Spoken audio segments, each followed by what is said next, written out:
सालों पहले की है ये कहानी एक ऐसे शेर की जो बहुत ही विशाल और खूंखार था। बहुत सी जानवरों को पूरे के पूरे परिवार को इसने खत्म कर दिया था।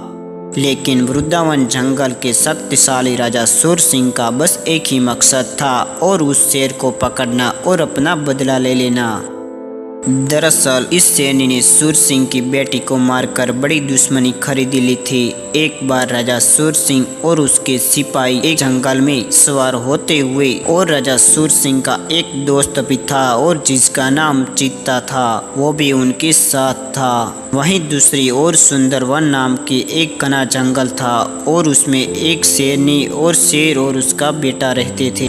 वो भी सुंदरवन से आ रहे थे। कुछ साल पहले राजा सूर सिंह की बेटे को इस शेरनी ने मार डाला था और जिसका बदला लेने की आग में राजा सूर इस मीलों दूर खतरनाक जंगल की ओर शेरनी को मारने के लिए निकला था। जंगल के नजदीक पहुंचते ही उधर से शेरनी ने अपने पूरे परिवार के साथ आ रही थी। हाथी उसने देखने के बाद गुस्से से आग बुला हो जाता है और वह शेरनी हाथी को देखकर दहाड़ने लगती है और उन पर जोरदार वार करने लगती है।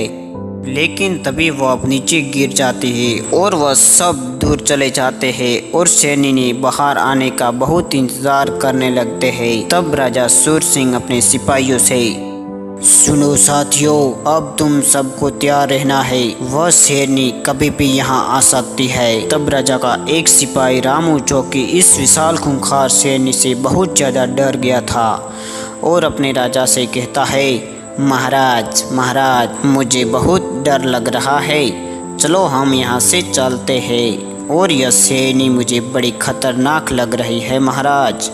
जब तक मैं उस शेरनी को मारकर अपने बेटे की बदला नहीं ले लेता, मैं यहाँ से नहीं जाऊँगा और ना ही तुम्हें कहीं जाने दूँगा, समझे। राजा सूर सिंह उन्हें एक प्लान बताता है। सारे प्लान के मुताबिक एक बड़ा सा गोला बनाकर उसके चारों ओर लकड़ियां लगा देते हैं और जैसे ही वहां विशाल शेरनी आती है तब उन लकड़ियों में आग जला देते हैं ताकि शेरनी को मार सके। लेकिन इतनी ताकतवर थी शेरनी कि वह आग से बाहर निकल जाती है और आकर राजा सूर पर वार करने लगती है और भीषण आग भी लगती है। लेकिन सारे सिपाही उनके पीछे पीछे भागने लगते हैं, लेकिन वह किसी के साथ हाथ नहीं आती है। राजा सूर और उनके सारे सिपाही उस शेरनी के पीछे भागते हैं। इतना भागते हैं कि वह एक घने जंगल में पहुंच जाते हैं और वहां उन्हें समझ नहीं आ रहा है कि अब उन्हें कहां जाना है और वह रास्ता भटक चुके थे। राजा का एक सिपाही दोस्त भी बहुत ज़्यादा थक चुका था और वह राजा से कहता है, अरे राजा दोस्त, अब मुझसे और नहीं भागा जा रहा है, मुझे पानी पिला दो, मुझे बहुत प्यास लग रही है।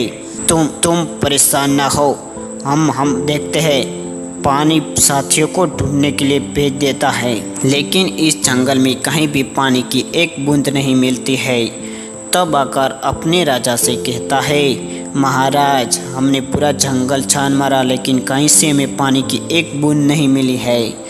यह सुनकर भीम की हालत बहुत ही खराब हो जाती है और भीम की हालत देखकर राजा बहुत परेशान हो जाता है और कहता है, क्या तुम में से कोई यहाँ से बाहर निकलने का रास्ता जानते हो, क्योंकि हमारा यहाँ रुकना खतरे से खाली नहीं होगा।